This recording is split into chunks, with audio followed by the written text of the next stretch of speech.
ఒక ఆయన అంటాడు నిన్న లేచి, గద్దర్ పేరు మీద మేము సినిమా అవార్డులు ప్రకటించడం. సినిమా ఉన్నంత కాలం, సినిమా చరిత్ర ఉన్నంత కాలం మొత్తం సినిమా పరిశ్రమలో వాళ్ళ కళ్ళల్లో కలకల ఆనందం మెరవాలన్నట. అయ్యా, గద్దరు అనేది ఒక గొప్ప పేరు.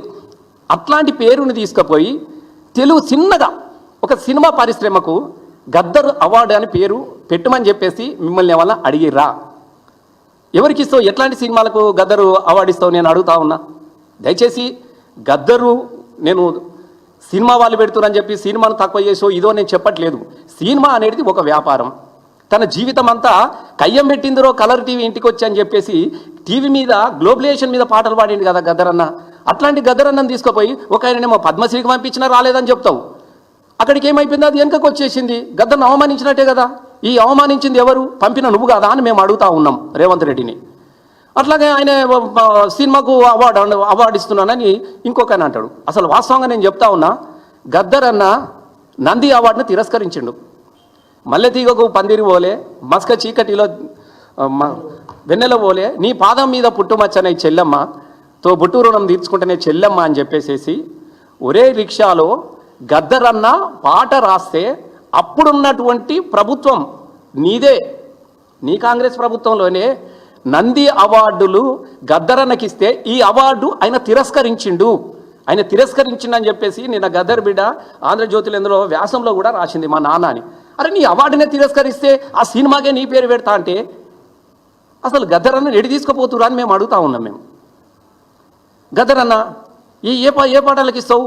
ఇప్పుడు సినిమా పాటలలో 5-6 రకాలైనటువంటి కేటగిరీస్ ఉంటాయి, మీ అందరికీ తెలుసు. బెస్ట్ విలన్ అంటే కత్తులు పడిచి పొడిచడానికి గద్దర్ అవార్డు ఇస్తావా? బెస్ట్ క్యారెక్టర్ ఆర్టిస్ట్, దానిలో వాప్ క్యారెక్టర్లు ఉంటాయి, డ్యాన్స్ ఉంటాయి. బెస్ట్ కోరియోగ్రాఫ్, దేనికి కిస్ బెస్ట్ పాటకు బెస్ట్ కోరియోగ్రాఫర్కు గద్దరన్న అవార్డు అని చెప్పేసి ఇస్తావా? లేకపోతే కుర్తి మరచబెట్టి కొట్టుడు కొడతాను దానికి ఇస్తావా? అసలు మీకు సోయిన్నదా అని నేను అడుగుతా ఉన్నా. గద్దరన్న ఏంటిది? గద్దరన్న పేరు మీద నువ్వు దేనికి అవార్డులని పేరు పెడతా ఉన్నావు? ఏ సినిమాలకి ఇస్తావా సారు? అడవి తల్లికి దండాలో, తల్లి అడవికి దండాలో, అడవి సల్లాగుంటే అన్నానికి కొదవాలేదు, పంటాలింటికి వస్తే పండుగ చేస్తామే అని చెప్పేసి అడవి తల్లిని కీర్తించుకుంటూ అడవి సల్లగుండాలని చెప్పేసి పాటలు పాడినటువంటి గద్దరన్న అవార్డుని తీసుకుపోయి అడవిని నరికి గంధం చెక్కలుగా మార్చేసినటువంటి సినిమాలకి ఇస్తావా గద్దర్ అవార్డును? నేను అడుగుతా ఉన్నా. దయచేసి గద్దర్ అవార్డు మీద నీకు ప్రేమనే ఉంటే పెట్టేసే గద్దర్ అవార్డు. ఒక శ్రామికునికి అన్ననే పాడింది కదా, సిరిమల్లె చెట్టు కింద లచ్చమమ్మో, సినవోయి కూర్చున్నవి ఎందుకమ్మో, ఎద్దోల వెనుకకు ఒక్కొక్క అడిగేసి నాట్లేసి లచ్చమమ్మో, నీ నడుములే ఇరిగానా లచ్చమమ్మ అని శ్రమజీవుల మీద పాటలు రాసినటువంటి కవులకి గద్దర్ అన్నటువంటి అవార్డు.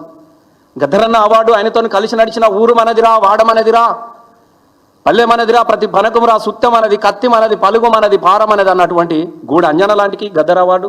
బ్రహ్మాండంగా ఆయన పాటలు రాసిండు. గద్దరన్న ఈయన పాటలు పాడిండు. అనేక మంది ప్రజాకవులు ఉన్నారు, వాళ్ళ పేరు మీద ఒక అవార్డు పెట్టు. ఒక ఇప్పుడు నంది అవార్డులు ఇంకో అవార్డులు సినిమాలకు ఇస్తూనే ఉంటారు.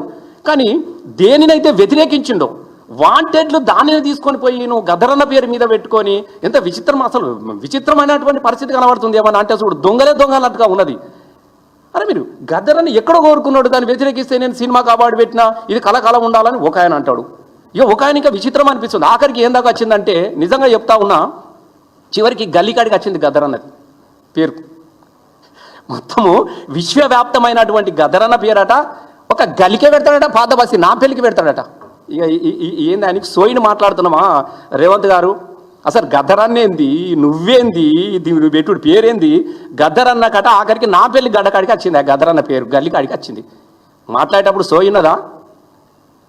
నీకేం తెలుసు గద్దర్ చరిత్ర అని మేము అడుగుతా ఉన్నాం. నా పెళ్లికి పెడతావు, గల్లికి పెడతావు గద్దరన్న పేరు పెట్టు. నీకు దమ్ముంటే, నిజంగా గద్దరన్న మీద నీకు ప్రేమనే ఉంటే మెదక్ జిల్లాకు పెట్టు గద్దరన్న పేరు. తూప్రాలో పుట్టిన బిడ్డ, మెదక్ జిల్లాలో పుట్టిన బిడ్డ, మెదక్ మీద పాట రాసుకున్నాడు. మెదకు జిల్లాలోన ఒరి నాయన మెతుకులేని పల్లి ఉందిరా, ఒరి నాయన బతకలేని జనం ఉన్నదిరా, ఒరి నాయన అని చెప్పేసి మెదక్ జిల్లాను ప్రేమిస్తూ గద్దరన్న పాట రాసుకున్నాడు కదా. ఇంకా మెదక్ జిల్లాకు పేరు పెట్టు. ఆడ పెట్టాడట, గల్లీకి పడతాడట. ఏమో అంటాడు చిన్నప్పుడు, అదే గల్లీలో చెల్లేదు అంటే గట్లాంటి అవి చూసిన్నాడు ఏమో. ఇక గిల్లీలు గివే ఉన్నాయి ఈయన కథ. అరే నాకు విచిత్రం అనిపిస్తూ ఉన్నది. చాలామంది బాధపడతా ఉన్నారు. గద్దరన్న పాటలు విని అడవుల్లోకి వెళ్ళి అమరులైనటువంటి ఆత్మలు ఘోషిస్తూ ఉన్నాయి.